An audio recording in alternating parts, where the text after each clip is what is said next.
So I had chosen Ahimsa. And the more I tried to practice it, the more complicated it became. Because I realized one thing, that Ahimsa is not only non-violence of action, it is non-violence, it starts in your thought process.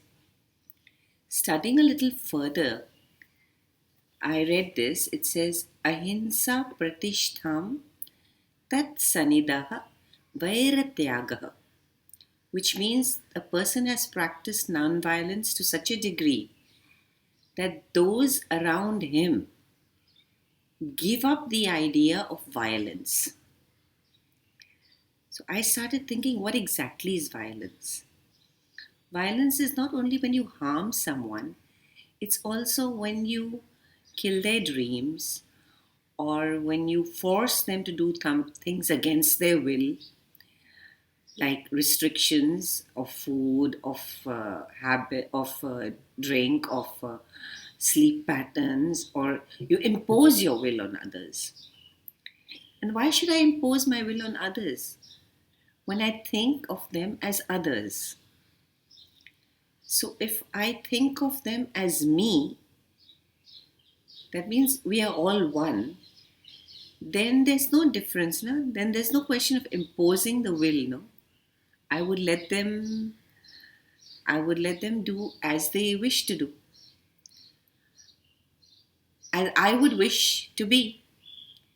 So this practice of oneness, it was like a spool of yarn unraveling.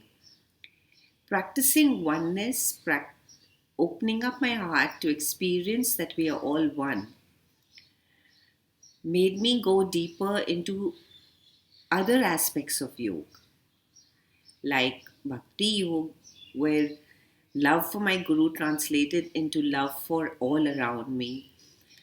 And then I realized whatever I do, I'm doing it with the attitude of I'm doing it and my expectations. And that led to some sort of imbalance in action reaction. So when I would let go, then I'd realize that's ahimsa as well. And that's the conclusion, not conclusion exactly, the process I've realized is that I need to alter my thought process.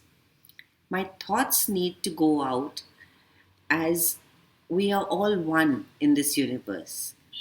We are all parts of the same divine force, whether it's an animal, living being, non living being, plant being.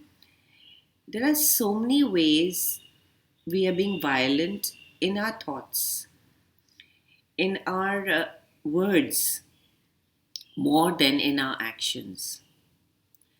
Another thing that came up about is that I realized ahimsa is not harming others as well, not harming oneself. How about ahimsa towards oneself? Am I not harming myself when I think harmful thoughts, knowing these are just collecting like a pyramid in my body, and one day they'll break out in some sort of a symptom of disease or whatnot? So I I started putting it all together and realizing that everything I do affects those around me because it affects my health and affects the way I behave. If my health is fine, I'll behave fine. But my health is also dependent on my thoughts. So everything starts with a thought and introspection and sending out the best form I've found is send out loving vibrations towards all beings. And that takes a lot of practice. I'm still discovering. I still have a lot of questions, but I want to explore this a little further and realize where it takes me.